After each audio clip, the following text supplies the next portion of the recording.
Kansara DTV news ગુજરાતીમાં આપનું સ્વાગત છે। નજર કરીએ આજના મુખ્ય સમાચારો। અંકલેશ્વર જીઆઈડીસીમાં આવેલ ધનલક્ષ્મી કેમિકલ્સ કંપનીમાં કામ કરતા એક કામદારનું શંકાસ્પદ પરિસ્થિતિમાં મોત નિપજતા વિસ્તારમાં ચકચાર મચી ગઈ છે। મૃતકની ઓળખ અંકલેશ્વર વિસ્તારમાં રહેતા પ્રમોદ મંડન તરીકે થઈ છે। તેઓ ધનલક્ષ્મી કેમિકલ્સ કંપનીમાં નોકરી દરમિયાન અચાનક બેભાન થઈ ગયા હતા અને ઘટના સ્થળે જ તેમનું મોત થયું હોવાનું સામે આવ્યું છે। ઘટનાની જાણ થતાં મૃતકના નાના ભાઈ તાત્કાલિક કંપની ખાતે દોડી આવ્યા હતા અને સમગ્ર મામલે જીઆઈડીસી પોલીસને જાણ કરવામાં આવતા જીઆઈડીસી પોલીસ મથકનો સ્ટાફ સ્થળ પર પહોંચ્યો હતો અને મૃતદેહને પોસ્ટમોર્ટમ અર્થે ખસેડવામાં આવ્યો હતો। હાલ પોલીસ દ્વારા મોતના કારણ અંગે વધુ તપાસ હાથ ધરવામાં આવી રહી છે।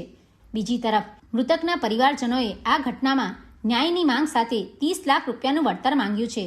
જોકે કંપની તરફથી સરકારી નિયમો મુજબ વળતર આપવાની ખાતરી આપવામાં આવી હોવાનું જાણવા મળ્યું છે। પોલીસ તપાસ પૂર્ણ થયા બાદ જ મોતનું સાચું કારણ સામે આવશે। उसका कुछ नहीं हुआ था, खाना पीना खा के ड्यूटी पे आया था। कौन सी कंपनी को? धनलक्ष्मी केमिकल। बाद में क्या हुआ?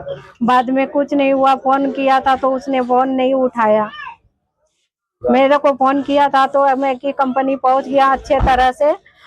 फिर उसने 3 बजे लगभग फोन किया तो मैंने सोया हुआ था सर, नहीं उठाया। फिर मैं अपना देवर को फोन करके बुलाया कि वो नहीं भैया उठा है, वो आ जा।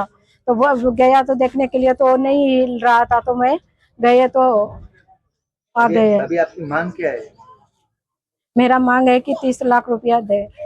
ધનલક્ષ્મી કેમિકલ ની આજની રાતે મારે ત્યાં માણસનું એનું નેચરલ ડેથ થયેલું છે, તો એમને હોસ્પિટલનું કામ અને એનું હોસ્પિટલનું કામ ને બધું પરિપૂર્ણ કર્યું છે અને એના જે ગવર્મેન્ટથી જે એને સહાય મળતી એ બધી સહાય એને મળશે અને અમે અમારા તરફથી અમારી કંપની તરફથી એમને અમે શું કહેવાય વળતર એને આપેલું છે અને એમના ફેમિલી અને એમના ભાઈઓ સાથે આ ચર્ચા થઈ ગયેલી છે અને અમે એને વળતર આપી દઈશું।